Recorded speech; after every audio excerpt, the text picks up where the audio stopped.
Hello YouTube and welcome to Full Dottle, a channel dedicated to tamping topics such as pipes, tobacco, lore, and more. I am your host, the Bearded Briarman, and without further ado, let's get lit.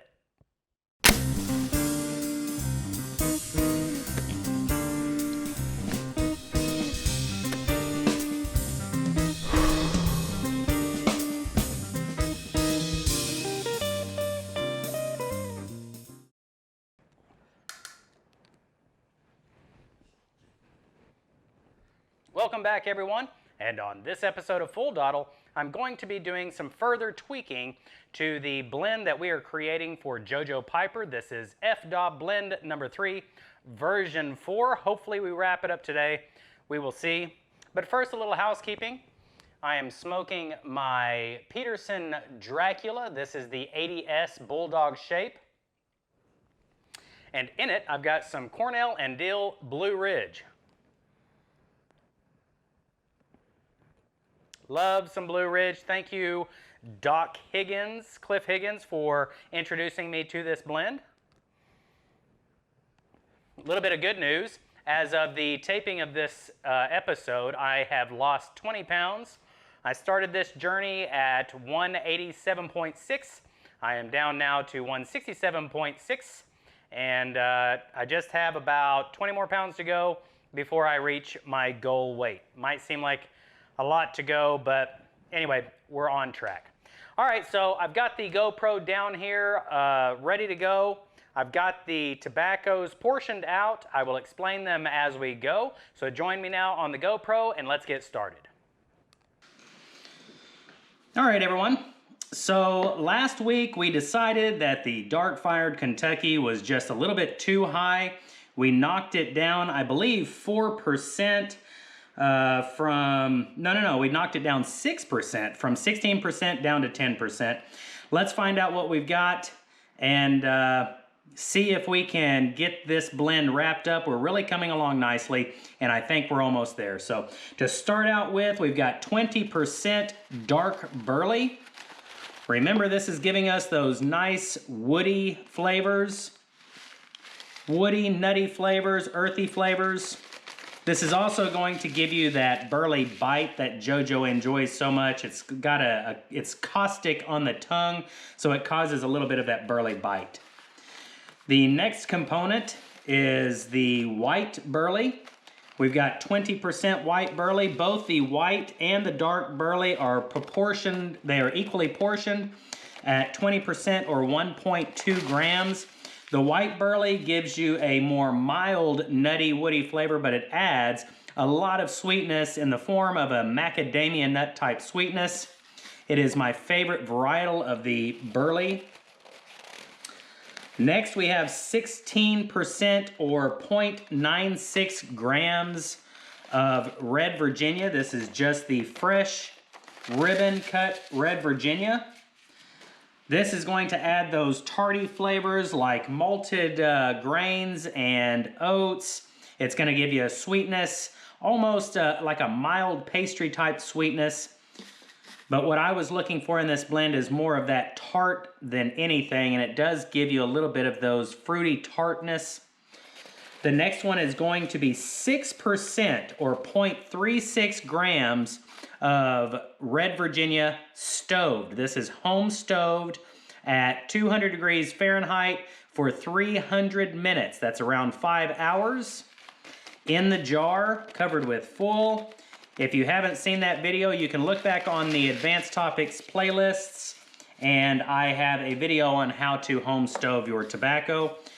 What it basically does is it tones down the tartness from the red Virginia, and it brings out a richer, deeper, earthy and mineral type flavor, brings out those earth tones a little bit more. And so by doing that, I was hoping to tone down the dark-fired Kentucky a little bit. Our next component is the dark-fired Kentucky. We took it from 16% down to 10%. We took that 6% that we took off, we added it to the home-stoved red Virginia with the addition of the home-stoved red Virginia. So now we have 10% dark-fired Kentucky. The dark fired Kentucky adds like a cinnamon, clove, allspice type sweetness. It just has an unusual, to me, an unusual sweet type flavor. And it also has like an underlying flavor of like a mesquite, a very sweet wood, barbecue-esque type flavor. But the dark fired Kentucky in large portions just overwhelmed this blend. It's one of those components, much like a Latakia, a little bit goes a long way, and I've learned that through this blend for sure. I've really gotten a lot more acquainted with the dark fired Kentucky. But at any rate, we've got it down to 10% or 0.6 grams of the dark fired Kentucky. The next one is going to be that Rustica, and we've got 10% of it as well, or 0.6 grams. That Rustica has those very wild flavors. They, in my opinion, I don't know why I want to call them green, but they've got that wild green type flavor. It's got a tartness, kind of like oregano or cilantro, very mild as far as that tartness goes, but it does offer that. Also, something I've noticed with the Rustica is it causes a tingling on the tongue. Not real sure where that comes from, but it does give you a tingling sensation on the tongue. Rustica also has the highest percentage of nicotine of the tobacco varietals that we're using in this blend. Generally around 9% nicotine in the leaf, whereas the other leaf, if it's a burley or any type of a burley varietal, will be somewhere between 3 and maybe 6 on the high end. Virginias are going to be closer to the 3 to 5, and then Orientals are going to be very low. They can go as low as 1%. Next, we have Black Cavendish. This is Cornell & Dale's unsweetened Black Cavendish. We have a small portion.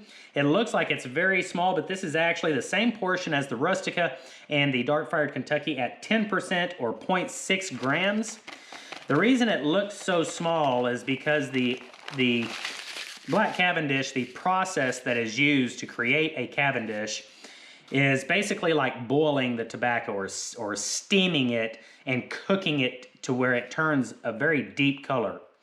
When they do that, it impregnates that leaf with a lot of water content. So really, that it is a smaller portion in my opinion than 0.6 grams, but because of the water that's contained in that, it causes it to become very heavy. So, but it's still okay. The Black Cavendish offers a mineral type neutral flavor. What it's really doing is creating a very thick, creamy smoke, and it's allowing those flavors from the other components to be spread and dispersed throughout the smoke when you're smoking it. So it helps to deliver those flavors to you, but it does have very mild mineral type qualities to it.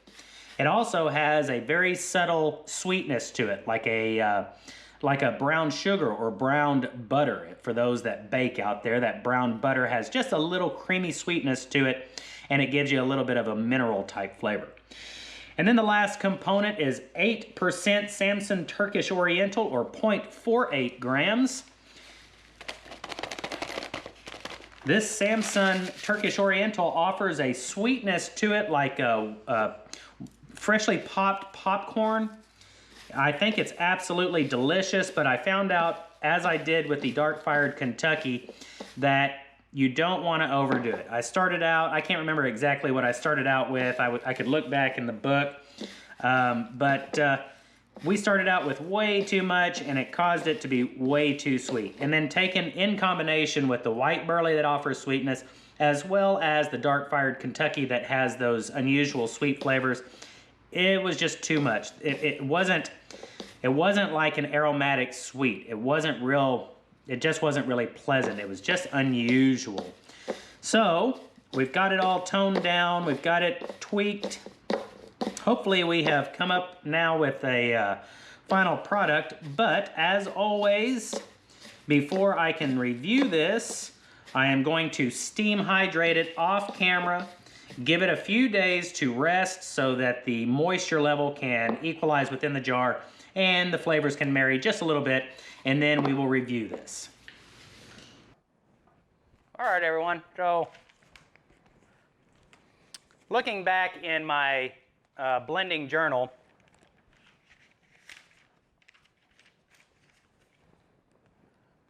We started out with 12% Samson Turkish Oriental, and it was just too much. So now we have went from 20% on the dark burley and the white burley, 14% Maryland 606, 14% dark fired Kentucky, 10% Rustica, 10% unsweetened black Cavendish, and as I was saying, 12% Samson Turkish Oriental, to now, today, our version 4 has 20% dark and white burley, 16% red Virginia, 6% red Virginia home stoved or stoved Virginias, red Virginia, 10% dark fired Kentucky, 10% Rustica, 10% unsweetened black Cavendish, and 8% Samson Turkish Oriental. So we've had quite a few changes happen to this on the way. This one went much more in depth than my blend number 2, which has been named Arkansas Dream.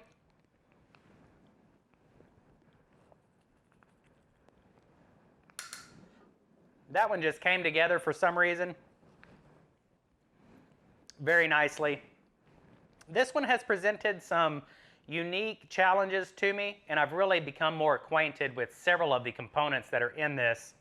I think that I really could increase the black Cavendish a little bit, but I'm not going to. I think it's okay where it's at. The last time we reviewed this, it was almost there. It was just that those dark fired Kentuckys were just a little bit too sweet for me. And in order to tone those down, I took the dark fired Kentucky down 6%, and then I added that portion back in with a new component in addition with the red Virginia, stoved red Virginia, and that brought in those deeper, earthy, deeper woody type flavors to complement not only the dark burley, but also to kind of balance out that dark fired Kentucky that we had in there. So anyway, let me hydrate this off camera.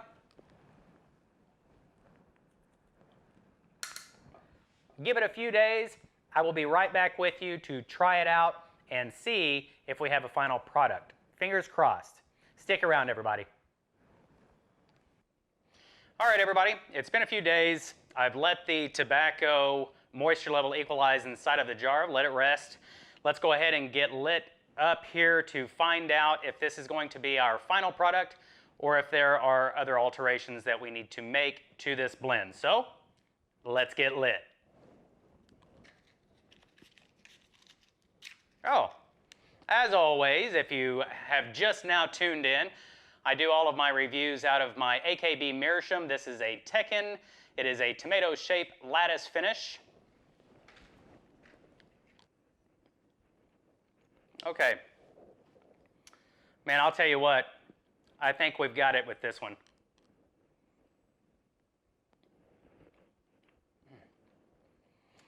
The dark-fired Kentuckys toned down enough. You can still catch them in there with that sweetness that they offer, that unique clove and cinnamon and allspice type sweetness.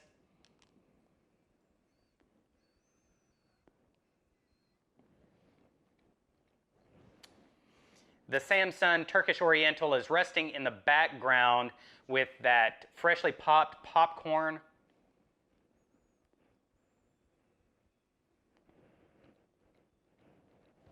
The dark burleys and the white burleys are right up front, offering that nutty, woody, kind of a dark wheat bread type flavor. It's got that burley bite that JoJo loves so much, that is so characteristic of a dark burley.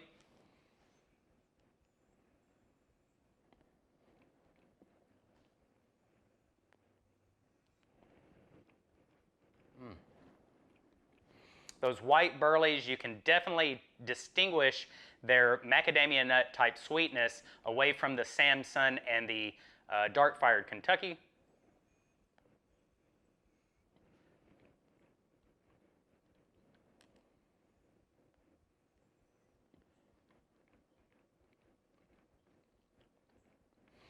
The fresh red Virginias in here are just enveloping the entire blend with just a very subtle tart type flavor. You get that rye berry type tartness.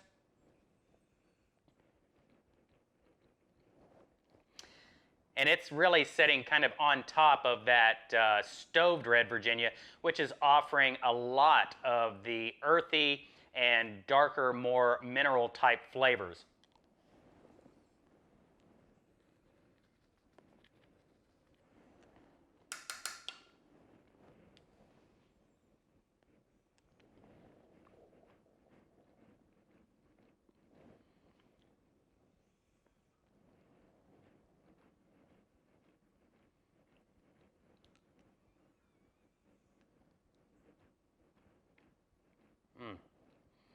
It's a really good blend. I'll tell you, the Rustica in this,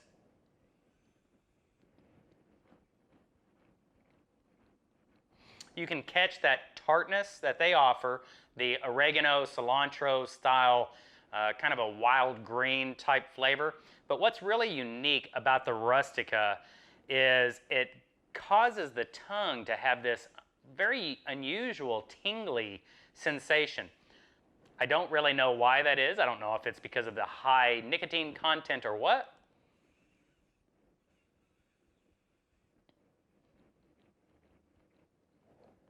But it's very unique.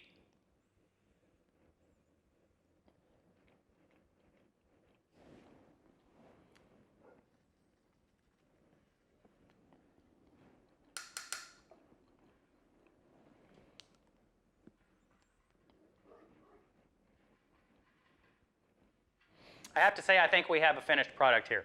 This is absolutely perfect. It's exactly what I was going for.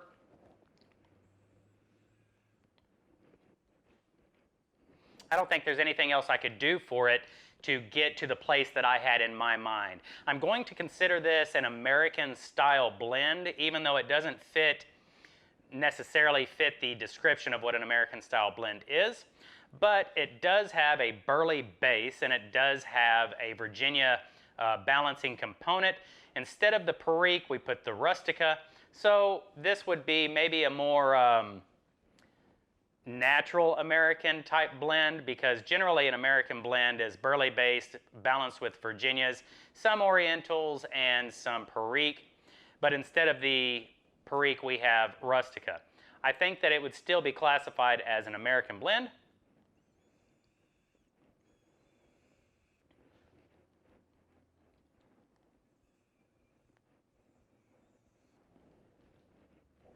And it is one that I would be proud to send to JoJo Piper. I think that it is complete. The name for this is going to be Barking Squirrel, and anybody who watches JoJo's channel knows that he has an issue with squirrels and they kind of terrorize him. So I thought it was very fitting to name this Barking Squirrel. He also has a little dog named Oliver that the squirrels enjoy terrorizing as well. Anyway, I think we've got a finished product here. I wanted to go over real quick.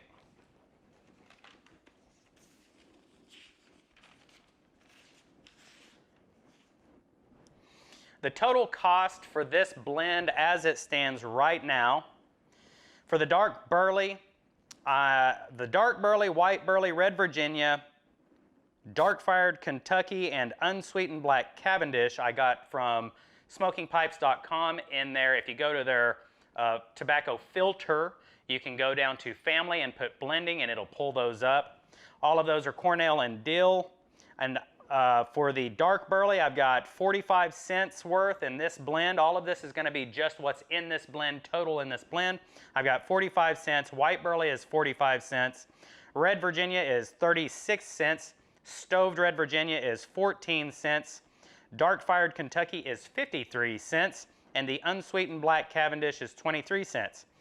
The only two tobaccos on here that I got outside of smokingpipes.com is from leafonly.com, and that is the Rustica. I've got 14 cents in here, and the Samson Oriental, that is 12 cents.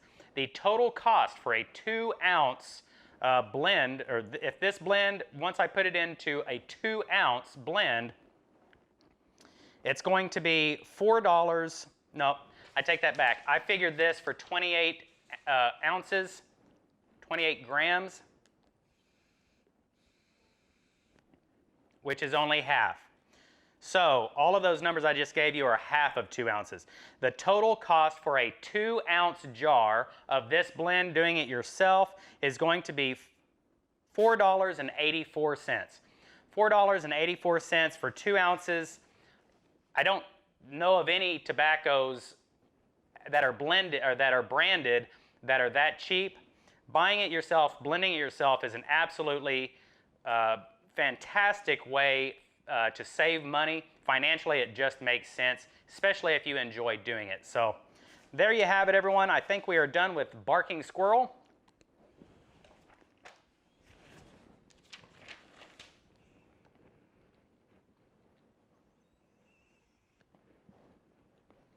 Really good blend.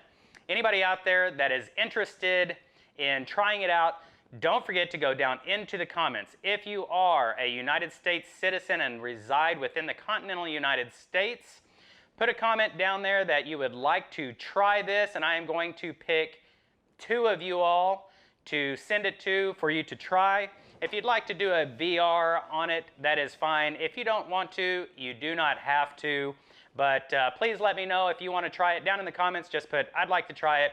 I'll choose 2 of you, and we'll have a drawing soon as this video has got a little age on it, so everybody has an opportunity to enter if they would like to. I'll pick 2 of you to send it to so that you can try it. Let me know. But that's going to do it for this episode of Full Dottle. I hope you enjoyed it. If you did, please don't forget to hit that thumbs up button for me. And until the next time we see each other, I bid you farewell and happy piping. Bye, everyone. Don't forget to enlist in the Full Dottle platoon. It's easy. Just click the subscribe button. Also, hit the bell icon to be notified as soon as I upload the next episode.